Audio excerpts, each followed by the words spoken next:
So we have a lot of things to talk about, but there's not much I can say to you about them. So one of those little problems in life. We had some very good results today, as you probably heard, in Iran. Very strong results militarily. We're talking to countries about policing the straits because they are the ones, we don't get oil, very little, 1%, 2%. China, as an example, gets about 90% of its oil from the Hormuz Strait. And nice to have other countries police that with us. And we'll help, we'll work with them. Militarily, as far as I'm concerned, we've essentially defeated Iran. I guess they can have a little bit of fight back, but not much. Not much. We've taken out their air forces, we've taken out their navy. We've taken out their air defense. There's no air defense whatsoever. We've taken out their leadership times 2 or 3. Might be 3. We'll find out soon. But militarily, it's been amazing. We attacked Kharg Island, and we left just the one little area standing, and the standing part is where they have the pipes, all the oil pipes come in. And we can do that on 5 minutes notice. We have it all locked and loaded and ready to go if we want to do it. But we chose not to do it. I chose not to do it yet. We'll see what happens. They want to negotiate. They want to negotiate badly. I don't think they're ready. Just on what I'm hearing, they want to negotiate badly, as they should. But I don't think they're ready to do what they have to do. But I think they will be ready at some point. But we're doing very well with respect to that whole situation in Iran. We are talking to other countries about working with us on the policing of the strait. And I think we're getting good response. If we do, that's great. And if we don't, that's great too. But remember, like as an example, in many cases, they're NATO countries. We're always there for NATO. We're helping them with Ukraine. As many, it's got an ocean in between us. Doesn't affect us, but we've helped them. It'd be interesting to see what country wouldn't help us with a very small endeavor, which is just keeping the strait open. That, by comparison, is a small. It's small because Iran has very little firepower left. Their missiles are down to a low number. You see, they're shooting very few of them. You know why? Because they don't have very many of them. And because we've decimated their manufacturing capability. Likewise, the drones are way down. They're down to about 20% of what they had. Still have some. And they're pretty tough. But the drones are down, and we're starting hitting, as of yesterday, we're hitting places where they manufacture the drones. We think most of which we know where they are. So it's a very strong military operation, just as it was in Venezuela. We have the strongest military anywhere in the world by far, not even a contest. And I think people understand that. And we will finish the job. Mr. President, which countries have said that they will help? Well, I can't say yet. It's a little early. They were contacted today and last night. But we've had some positive response. We had a few that would rather not get involved. Is China one of them? I don't want to tell you about that. I mean, I can't really say for sure, but China's an interesting case study. They get most of their oil, as you know, by far. They get a lot, about 90% through the strait. So I said, would you like to come in, and we'll find out. Maybe they will, maybe they won't. There's some other deeper reasons why they may not. They should come in my opinion. It never made sense for years. If you go back and look at what I've said years ago, I said, why aren't we maintaining the Hormuz Strait when it's really there for China and many other countries? Why aren't they doing it? And that's because we had weak leadership, to be honest with you. But I'm bringing it up now because I think even long term, I think it's something that other countries should help us with. How many other countries, Mr. President? And again, remember, there's about 7. We talked to about 7. Just remember that it's something that we don't need, and these countries do need. And yet, for years, it's like for years we've been maintaining it, doing a great job. And now that the war is, now that they've been diminished in terms of military, their military has been greatly diminished. I think it's a good thing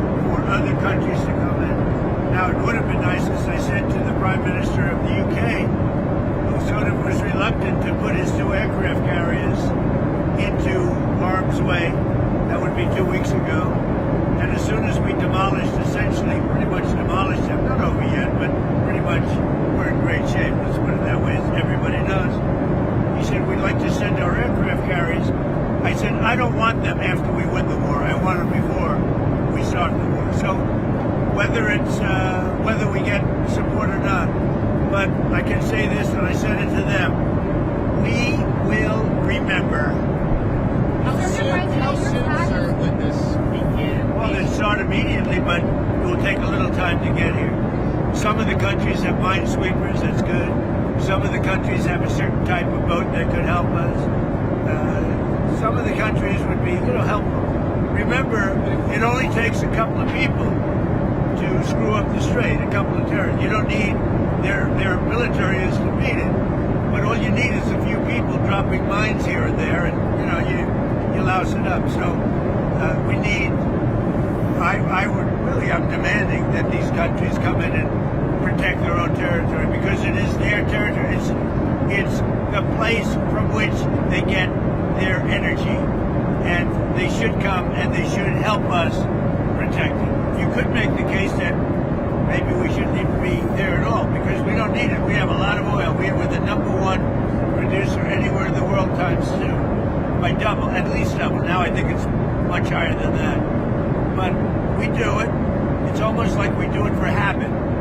But we also do it for some very good allies that we have in the Middle East. Sir, you mentioned that Iran wants to make a deal. However, earlier today, we heard their foreign minister say they never said they wanted to make a deal, that they'll do whatever they can to prevent Iran. What they tell you and what they tell the public, I just put out a truth about their disinformation. I assume most of you saw it. But they used AI. They said they attacked the USS Abraham Lincoln, one of the largest ships in the world, an aircraft carrier, and they show pictures of it burning. It was never attacked, it was never burning. The Wall Street Journal put out a false story that 5 of our big, beautiful tankers that we feed the planes with, give the planes the gas, jet fuel, hundreds of thousands of gallons of gasoline, that they were all essentially destroyed. They weren't destroyed at all. In fact, 4 of them were not even, literally were not damaged. And 1 of them has slight damage and will be back in the air soon.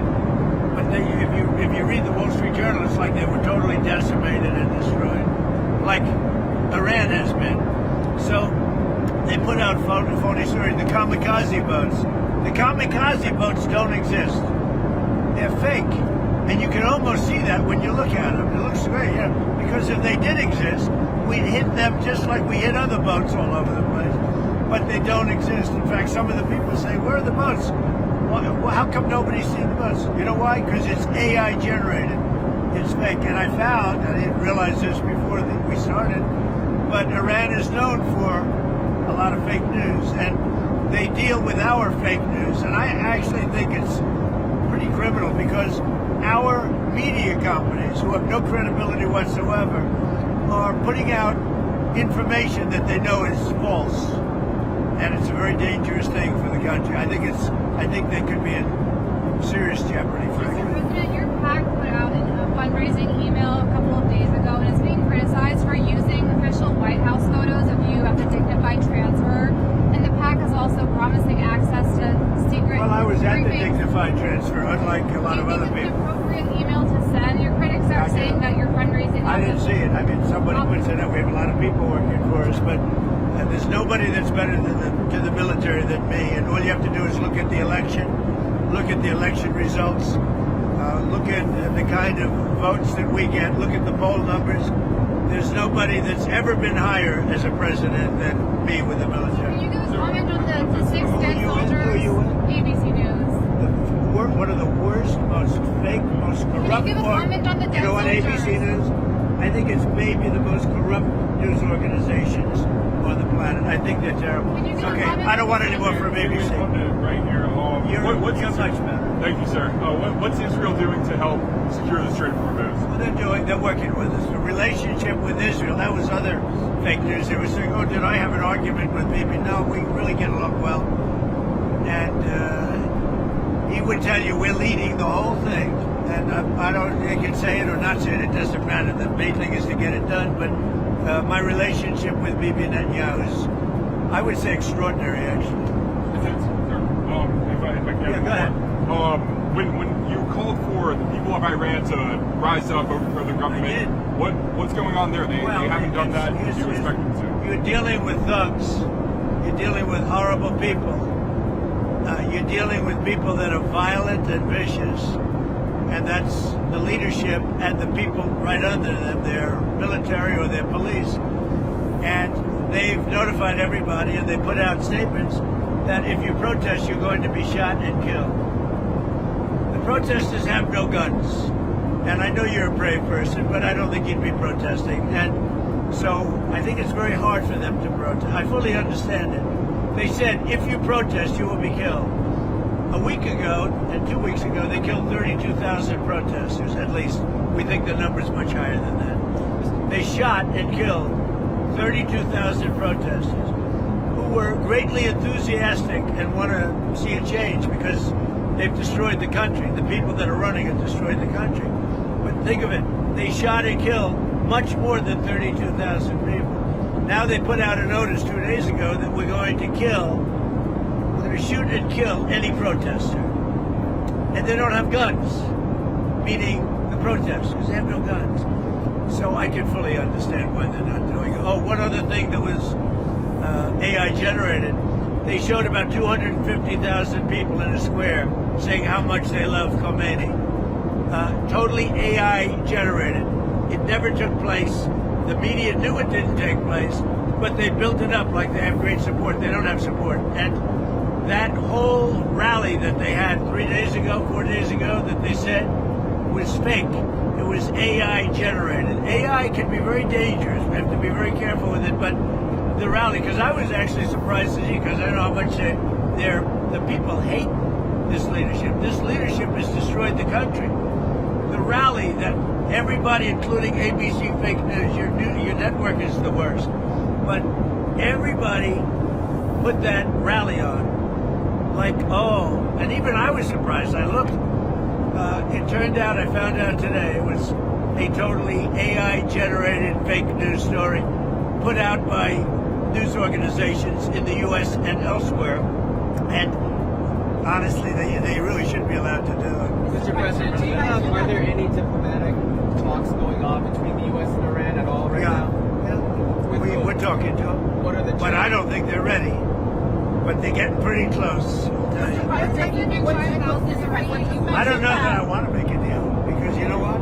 First of all, nobody even knows who you're dealing with, because most of their leadership has been killed, as you know, right? So I don't even know that we want to make a deal. Mr. President, you mentioned that Iran's military They want to make a deal badly, yes. Mr. President, you mentioned that Iran's military has been decimated economically in other ways. Are you ready to officially declare victory? No, I don't want to do that. There's no reason to. I think I'd just say they're decimated, but I wouldn't do that. I think that we've done damage to them right now. If we left right now, it would take them 10 years and more to rebuild.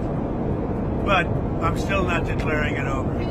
Our military is incredible. The job they've done is just incredible. And the problem is that when you look at fake stories written by you people, written by and generated by AI, it's incredible. And I just wonder, like Jeff, do you know that these are fake stories?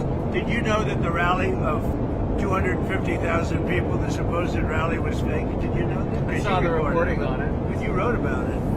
You talked about it, and you knew it was fake. It was AI generated. No, I didn't know it was fake. You did. You knew it. You knew it. Sir, have you talked about Anybody that knew the country knew there's not 250,000 people willing to stand in a circle and say how great Khomeini is. Okay. So are you unhappy that you talk about the military objectives? Yeah. What about political leadership in Iran? What type of leadership We have needs people, some are dead, but we have some people that we think would be good. I mean, we'll see about that. Is that It's something we talk about. See what happens. Sir, you talked about selling oil futures. 5,000 Marines and sailors. Can you and why you're very obnoxious person. Go ahead. What were you going to say? I wanted to ask if you talked about about selling oil futures as a way of capping prices, trying to keep prices down at the pump. The prices are going to come tumbling down as soon as it's over, and it's going to be over pretty quickly. Do you have any concerns about the political impacts of this? I mean, I have to do what's right. You know, political, I'm sure everybody has concern. I have to do what's right. I can't say that, you know, gee, I don't want to have any impact on oil prices for 3 or 4 weeks or 2 months, and we're going to let Iran have a nuclear weapon and blow up the entire Middle East and beyond, right? Because, you know, they were going to blow up the Middle East. If I didn't terminate the Obama horrible deal, the Iran nuclear deal it's called, if I didn't terminate that in my first term, they would have already had a nuclear weapon, and they would have used it immediately upon getting it. And if I didn't send in the B-2 bombers to bomb the hell out of it and obliterate, and that's what it was, we obliterated that site and stopped all their potential nuclear. If I didn't do that, you would have had Israel and the Middle East hit by nuclear weapons. And we wouldn't be talking about this right now. Do you have your Iran What I did in terminating the Iran nuclear deal, and what I did in sending in the B-2 bombers, it was one of the most incredible attacks anyone's ever seen. Late at night, dark, no moon, and every single bomb went right down those chutes and blew the whole place apart. If I didn't do that, you would have had nuclear warfare in the Middle East, and I think Israel would have been obliterated. I think lots of the Middle East would have been. And you saw that when they sent thousands of missiles to countries that didn't expect anything. They didn't think they were going to be involved. And yet you look at what happened with Kuwait, UAE, Saudi Arabia, Qatar. You take a look at Qatar. I mean, they sort of got along. And all of a sudden they're being barraged by missiles. These people would have used nuclear on the entire Middle East. And that was their plan, take over the whole Middle East. And it failed with the nuclear. And then they had thousands of missiles. And for the most part, largely, we've now destroyed those missiles. Thank you very much, everybody. One other Thank topic. you. Can you tell us about Cuba? You're talking to Cuba. What do you want to hear from them, and Well, what is that risk for them? I am holding Cuba. Cuba's a failed nation. Cuba also wants to make a deal. And I think we will pretty soon, or either make a deal or do whatever we have to do. We have a lot of great people that happen to vote for Trump, not that that matters, but we have a lot of great people from Cuba that were violently and viciously thrown out of the country, and worse, their families were killed. And so we're talking to Cuba, but we're going to do Iran before Cuba. And what is at risk? And you know, for people Cuba? have been waiting 50 years to hear this story with Cuba. When I left Palm Beach today, there were thousands of people on the road. I'm sure you saw them. And they were from Cuba and from Venezuela, all friendly, waving the flag and waving the American flag. They've been waiting 50 years for what's happening with Cuba. So I think something will happen with Cuba pretty quickly. Do you Hey, have but an when you opinion on the when- Iran school strike? Is it looking more likely that it was the U.S.'s fault? Maybe the Iran school strike that happened on the first day of the war? We don't know. That's under investigation. Mr. President, what do you want to see in a deal with Iran to end the war, and how does that differ from Israel's objectives? I think, I think we have similar objectives, really, but could be a little bit different. You know, they're there and we're very far away, but I think we probably have pretty similar with Israel. The relationship has been very good. The militaries are very well coordinated. Ours is the strongest by far in the world, and they have a real good military, really good. They have a lot of our weapons. They have our planes. They have our missiles. They have our Patriots. They have a lot of our weapons. We have the best. We make the best weapons in the world. And now what we're doing, as you probably saw, we have the Raytheon and all of the Lockheed. All of these companies are now building plants because we don't want to wait. We make the best weapons, but we don't like to have to wait for them. What we do have, though, is at a very high level, we have unlimited weapons at a medium to high level, and they're really doing the trick. And we're not using they call it the elite weapons, because frankly, they haven't, outside of the original attack, they haven't been necessary. But these companies are building facilities, and they've already started all over the Many of them are building many buildings right now to make so that we wait 2 weeks instead of 2 years for weapons. So And last what week do you you said want? that we're nowhere near sending ground troops to the Middle East. Are we still I in don't that talk to situation? people like you about that. I mean, why would I tell you I'm sending or not sending? I don't talk about Do you- a military strategy. Who would talk about? I mean, who would answer a question like that? Do you have a comment on the 6 service members who passed last week? Who else? What do you want to see in the deal? Because earlier you said reportedly that. Well, you start off with there will be no nuclear weapons. That's where it starts. And then on top of that, there's plenty of things that we're going to get. Thank you very much. Comment everybody. about Israel?